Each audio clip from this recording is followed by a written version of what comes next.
Sometimes justice doesn't come in a courtroom. Sometimes it comes rolling down with the floodwaters. Mark Sullivan, a renowned Black entrepreneur and philanthropist, built more than businesses. He built bridges for his community, both literally and figuratively.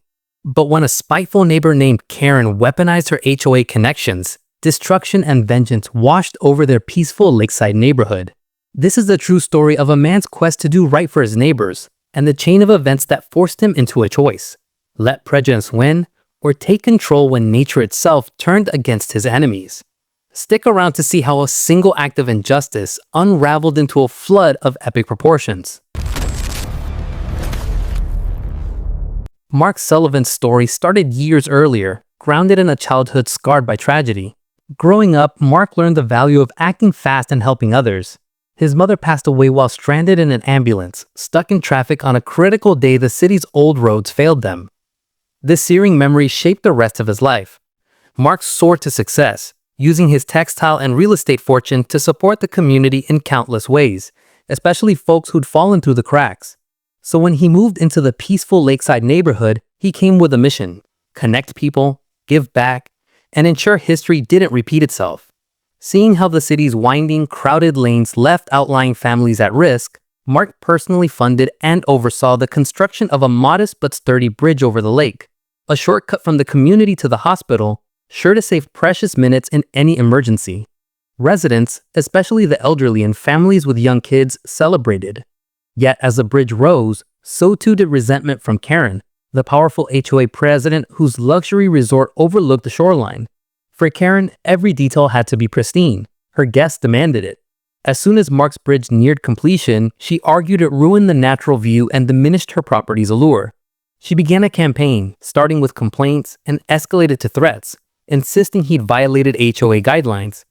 Despite all Mark's efforts to compromise, their meetings grew tenser. One Friday morning, Mark woke up to the sound of engines and splintering wood. The bridge was gone, demolished by order of the HOA.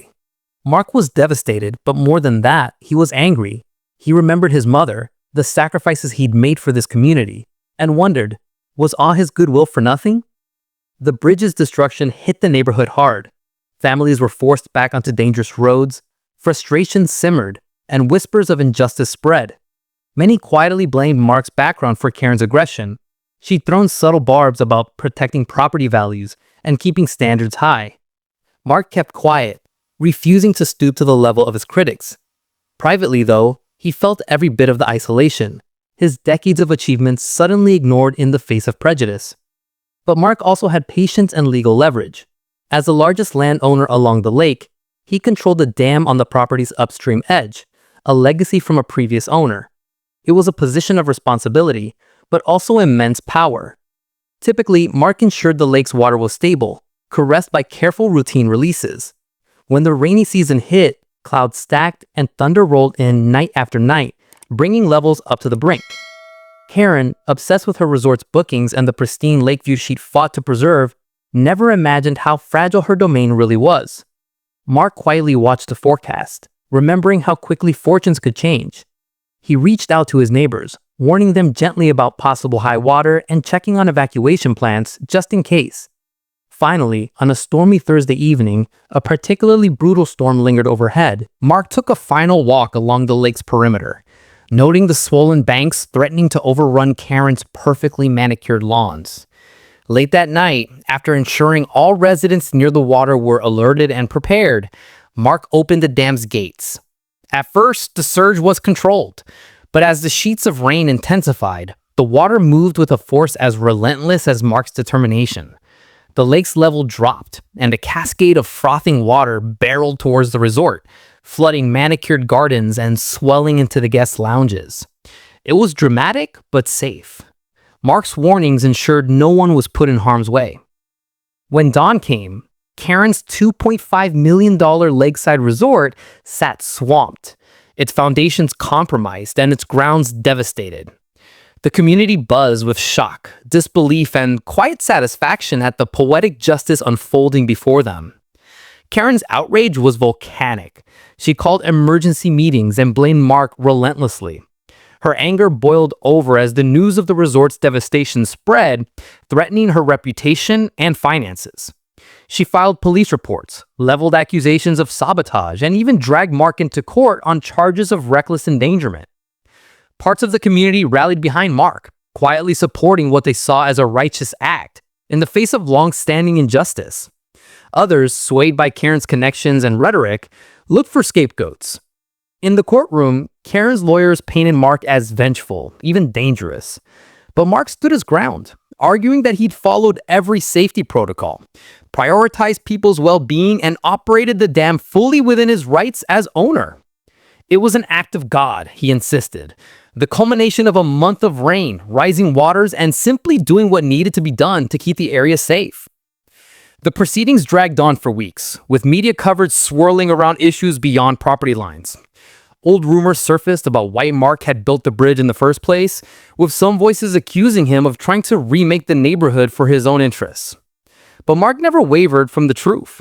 Every action he took was meant to save lives and give back. In the end, the judge threw out Karen's complaint. The paperwork confirmed Mark had warned residents, acted responsibly, and kept the community's interests foremost.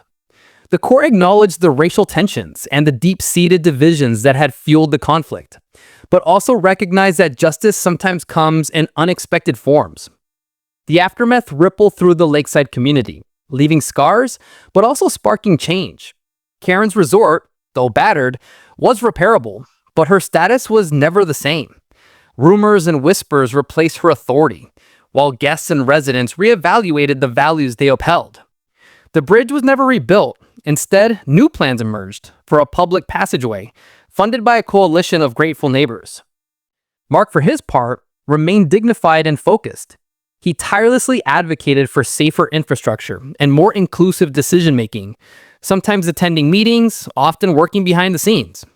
His reputation, while battered by scandal, grew into that of a folk hero for some, a symbol of how small injustices, when ignored, can rise up in familiar, destructive floods.